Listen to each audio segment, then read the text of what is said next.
घरी अगर उरलेल्या चपाती आहे आणि त्याबरोबर खाण्यासाठी कोणतीही भाजी डाळ नसेल तर हा विचार पडतो आता त्या उरलेल्या चपातींचं काय करायचं. तर आज मी तुम्हाला त्या उरलेल्या चपातीपासून बनवलेली एक रुचकर अशी नाश्त्याची रेसिपी घेऊन आलेली आहे, जी तुम्ही अशा पद्धतीने एकदा नक्की करून बघा, तुम्हाला ही फार आवडेल.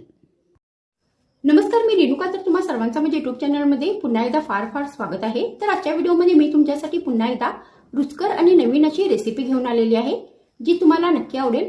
पण त्याआधी अगर तुम्ही माझ्या चॅनलवर नवीन आहात तर माझ्या चॅनलला सबस्क्राईब करा आणि माझे व्हिडिओज पूर्ण बघा आणि ते आवडले तर त्यांना लाईक नक्की करा. मग उशीर कशाचा, चला सुरू करूया आता नवीन. मग ही रुचकर रेसिपी बनवण्यासाठी मी इथे काही उरलेल्या चपात्या घेतलेल्या आहेत. तर तुम्ही ते चपात्याच्या जागी भाकरीचा पण वापर करू शकता. तर सर्वात आधी आता आपल्याला या चपात्यांना अशा पद्धतीने फोल्ड करायचे आहे आणि लांब पीसेसमध्ये कट करायचे आहे. तर तुम्ही या चपात्यांचा मिक्सरच्या भांड्यामध्ये घालून यांचा चुरा पण करू शकता.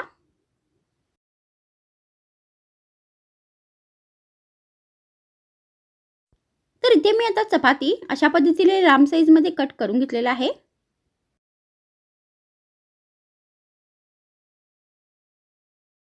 त्यानंतर आपल्याला एक बाउल घ्यायचा आहे आणि यामध्ये हे कट केलेले सगळे चपातीचे तुकडे घालायचे आहेत. त्यानंतर यामध्ये आपल्याला दोन लांब साईजमध्ये कट केलेले कांदे घालायचे आहेत. तर मी ते कांदे लांब साईजमध्ये कट केलेले आहेत. तर तुम्ही यांना एकदम बारीक पण चिरून घेऊ शकता. त्यानंतर यामध्ये आपल्याला एक चमचा बारीक चिरलेला करवेव घालायचा आहे. तर मी ते करवेव एकदम बारीक चिरून घेतलेला आहे. मग यामध्ये आपल्याला अर्धा चमचा हळदीची पावडर घालायची आहे. त्यानंतर यामध्ये आपल्याला चवीनुसार मीठ घालायचं आहे.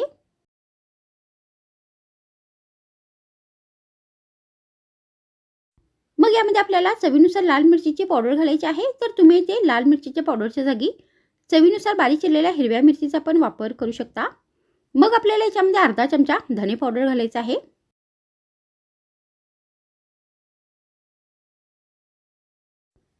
त्यानंतर यामध्ये आपल्याला अर्धा कप बारीक चिरलेली कोथिंबीर घालायची आहे.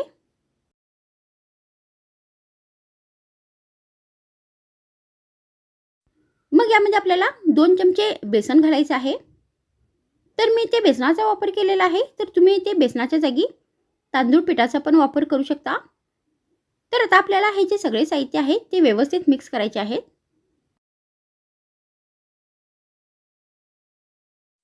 आणि यामध्ये आपल्याला अर्धा कप पाणी घालायचं आहे आणि घटसर असे हे मिश्रण बनवून घ्यायचे आहे. तर अगर बेसन कमी पडल्यास तुम्ही याच्यामध्ये आणखीन पण बेसनाचा वापर करू शकता. तर आपल्याला हे मिश्रण फार पातळ नाही बनवायचं आहे. तर या प्रमाणामध्ये आपल्याला हे घटसर असे हे मिश्रण बनवून घ्यायचे आहे. त्यानंतर आता आपल्याला ही रेसिपी फ्राय करायची आहे. तर त्याच्यासाठी मी गॅसवर तेल गरम करण्यासाठी ठेवलेले आहे. तर तेल गरम झाल्यानंतर आता आपल्याला या तेलामध्ये या मिश्रणाची भजी घालायची आहेत. तर मी या मिश्रणाचा वापर करून इथे भजी बनवत आहे. तर तुम्ही याचे थालीपीठ पण बनवू शकता. तर आता आपल्याला हे जे भजी आहेत ते व्यवस्थित कुरकुरी आणि ब्राऊन होईपर्यंत फ्राय करून घ्यायचे आहेत. तर आता इथे हे भजी व्यवस्थित फ्राय झालेले आहेत आणि हा नाश्ता आता बनवून तयार झालेला आहे. तर तुम्ही अशा पद्धतीने उरलेल्या चपात्यांचा वापर करून हा कुरकुरीत असा नाश्ता बनवू शकता. आणि गरमागरम हा नाश्ता हिरव्या चटणी बरोबर नाही तर फक्त चहा या कॉफी बरोबर एक स्नॅक सारखं पण देऊ शकता. त्याची पण ही रेसिपी फारच रुचकर लागेल. तर माझ्या व्हिडिओमध्ये इतकेच. पुन्हा भेटूया आणखीन एक नवीन रुचकर रेसिपी सोबत. तर मग थँक्स फ्रेंड्स वॉचिंग माय व्हिडिओ.